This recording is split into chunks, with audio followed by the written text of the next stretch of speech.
Hello दोस्तों, स्वागत है आपको आपके यूट्यूब चैनल गाजीपुर क्लासेस में। आज मैं आपको क्लास 11th का फिजिक्स का चैप्टर 6 के बारे में बात करूंगा। ठीक है, इसी के पहले वीडियो में मैं चैप्टर 6 का कुछ क्वेश्चन को डिस्कस कर चुका हूं। आज मैं उसके आगे का क्वेश्चन को डिस्कस करूंगा। दिया है प्रक्षेप का उड़न काल। प्रक्षेप का उड़न काल होता है क्या? ध्यान देखिएगा, उड़न काल। ठीक है, जब किसी पिंड को प्रक्षेप बिंदु से, प्रक्षेप क्या है, मान लीजिए हमारा है प्रक्षेप बिंदु से। ठीक है, ये हमारा एक्स अक्ष है, ये वाई अक्ष। ठीक है, प्रक्षेप बिंदु से ऊपर की ओर, इधर ऊपर की ओर ध्यान देखिएगा, फेंका जाता है तो जितने समय में पिंड, ये जितने समय में पिंड प्रक्षेप बिंदु से उच्चतम बिंदु तक पहुंचता है। ये जैसे मान लीजिए यहाँ से गया, ये यहाँ से गया और यहाँ पहुँचा उच्चतम बिंदु, सबसे उच्चतम बिंदु तक पहुँच गया। ठीक है, उच्चतम बिंदु तक पहुँचकर अपने परवलय पथ पर द्वारा प्रक्षेप बिंदु की सीधे में नीचे आ जाता है। ठीक है, यहाँ से गया और इस तरह से सीधे उस तरह से उसी दिशा में क्या करता है, नीचे आ जाता है।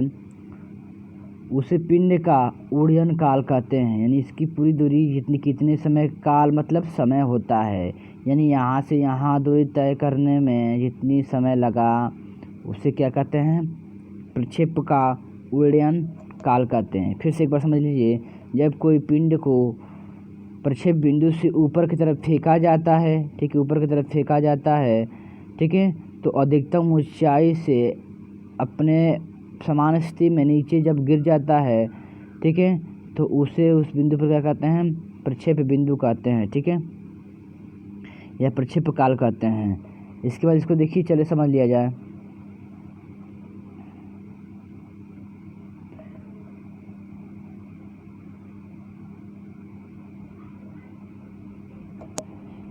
हमने आपको बताया है ये एक्स अक्ष है, ठीक है, ये वाई अक्ष है। ठीक है, जब कोई पिंड को यहाँ से इस तरह से फेंका जाता है तो ये मैक्सिमम बिंदु कहाँ तक जाती है, पी तक जाता है। ठीक है, इसकी ऊंचाई कितनी है, यह अच्छे है।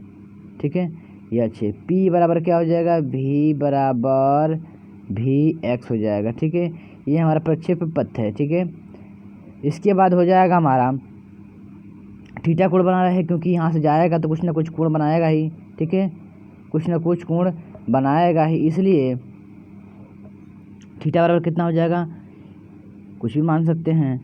तो चलिए इसको आगे देखते हैं। यहाँ से लेके यहाँ तक की दूरी क्या है, यहाँ से लेके यहाँ तक की दूरी मान लेंगे आर है। ठीक है, इसलिए क्या हो जाएगा हमारा प्रारंभिक वेग u बराबर हो जाएगा हमारा प्रारंभिक वेग क्षैतिज घटक। देखिए, जब भी बात करें क्षैतिज घटक की, इस तरह से बात करें तो u बराबर हो जाएगा हमारा u cos थीटा। ध्यान देख लीजिएगा अपन, क्योंकि इस पर क्वेश्चन बनता है। ठीक है, जब भी आपको क्षैतिज घटक बोलेगा, क्षैतिज घटक निकालिए, किसी पिंड का क्षैतिज घटक निकालिए, तो यू एक्स बराबर हो जाएगा यू कॉस थीटा। यक्स क्यों लगाए हैं, क्योंकि एक्स अक्ष पे हमेशा कॉस थीटा होता है। ठीक है, यक्स अक्ष देखिए, हमेशा यक्स अक्ष यही हमारा। ठीक है, यक्स अक्ष यानी क्षैतिज बोलते हैं इसको। ऊर्ध्वाधर क्या होता है, ऊपर की तरफ होता है, इस तरह से लंबी खड़ी जो डंडा खड़ा होता है उसे बोलते हैं हम लोग ऊर्ध्वाधर घटक। जब ऊर्ध्वाधर घटक की बात करें तो उसके बारे में आगे हम बताएंगे, परंतु अभी क्षैतिज घटक की बात करें। जब भी क्षैतिज घटक की बात कर रहे हैं, यहाँ पर एक्स लगा देंगे। ठीक है, यानी यू एक्स बराबर यू कॉस थीटा। ठीक है, इसके बाद जब भी ऊर्ध्वाधर घटक यानी ऊपर यानी वाई अक्ष की बात करें तो यू वाई बराबर यू साइन थीटा हो जाएगा, चेंज हो जाएगा। ठीक है, जब क्षैतिज बोले, ठीक है, तो यू एक्स बराबर यू कॉस थीटा।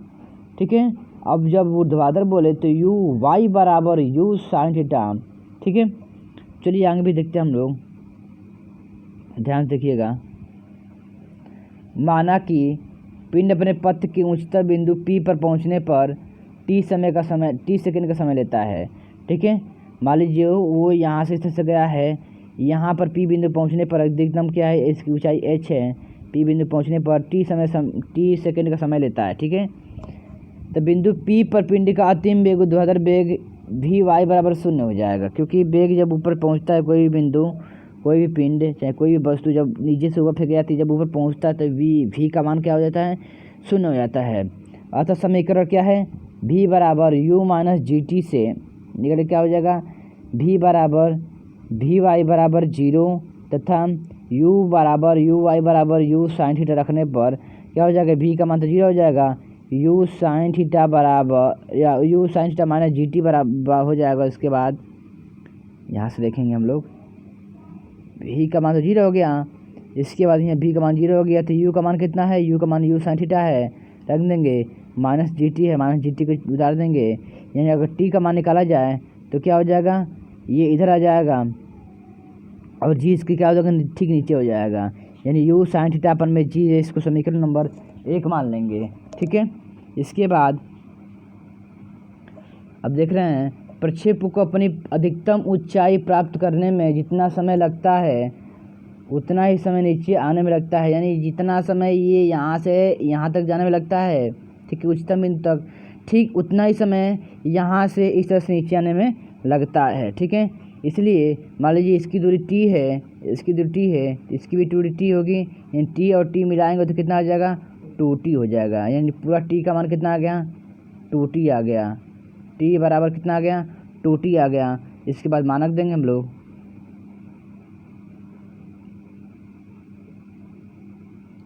मानक देंगे तो क्या आएगा, t बराबर आएगा हमारा 2u साइन थीटा अपन में g। ठीक है, अब इसके बाद हम लोग देखेंगे प्रक्षेप का परास।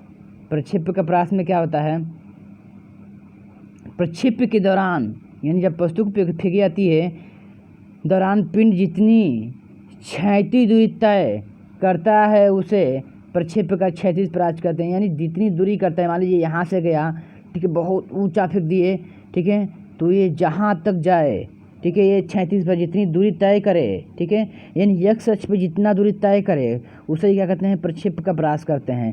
यानी वस्तु को अगर इतना इतना दूरी तय कर रहा है, यानी कितना, यहाँ से इतना दूरी 36 परास हुआ, परंतु बिंदु को बहुत दूरी तक फेंका जाए, ठीक है, तो वस्तु क्या होगी, ठीक है, वस्तु दूर तक जाएगी, इसलिए इसके 36 परास भी क्या होगा, अधिक होगा। ठीक है, अतः क्षैतिज प्रक्षेप का क्षैतिज परास बराबर होता है क्षैतिज वेग गुणित उड्डयन काल। क्षैतिज वेग जिस वेग से फेंका जाता है और उसमें समय से गुणा कर देते हैं तो क्या मिलेगा, हमारा प्रक्षेप का परास मिलेगा, यानी क्या मिलेगा, हमारा r बराबर मिलेगा US, एक मिनट, r बराबर मिलेगा US बटे में t। ठीक है, यानी US बराबर क्या है बताए हैं आपको, u cos थीटा, क्योंकि क्षैतिज परास की बात कर रहा है, ठीक है, 36 पे एक बोला है तो u 36 पे कितना होता है, ux बराबर होता है u cos थीटा।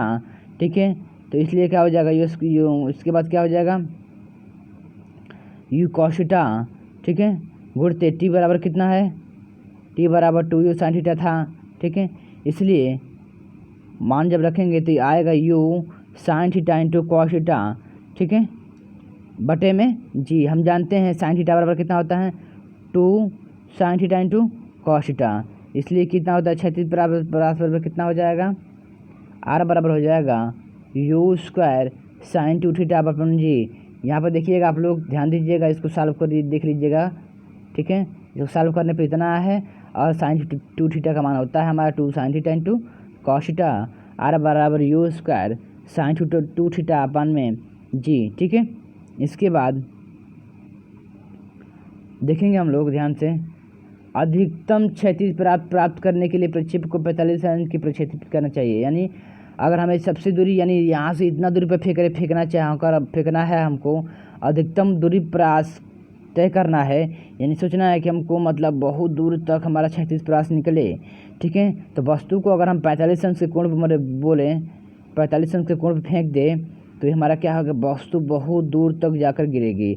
अगर इसको हम 15 अंश फेंके तो यहाँ से इतना जाएगी, 30 अंश फेंके तो इतना जाएगा, ठीक है, 40 अंश फेंके तो इतना आ जाएगा, और 45 अंश फेंके तो सबसे दूर तक जाएगा। अब 60 फेंकेंगे तो इतने आगे आ जाएगा, ठीक है, 90 फेंकेंगे तो तुरंत इतना ही आ जाएगा। ठीक है, यानी वस्तु कैसे तय करती है, यानी वस्तु को हम हमेशा इस तरह से तय करती है। ठीक है, जितना ऊंचाई बढ़ेगा उतना ही क्या होती है, क्षैतिज परास घटता जाएगा। ठीक है, इसलिए यह पिंड को जब 45 अंश के कोण पर फेंकेंगे तो सबसे अधिक दूरी तय करता है। ठीक है, आज के लिए बस इतना ही। यदि आप हमारे चैनल पर नए हैं तो चैनल को सब्सक्राइब कर लें और बेल आइकन को भी दबा लें, जैसे कि हमारे नए नए वीडियो का नोटिफिकेशन आप तक सबसे पहले पहुँचे। ठीक है, और वीडियो को एक बार लाइक तो जरूर कीजिए। धन्यवाद।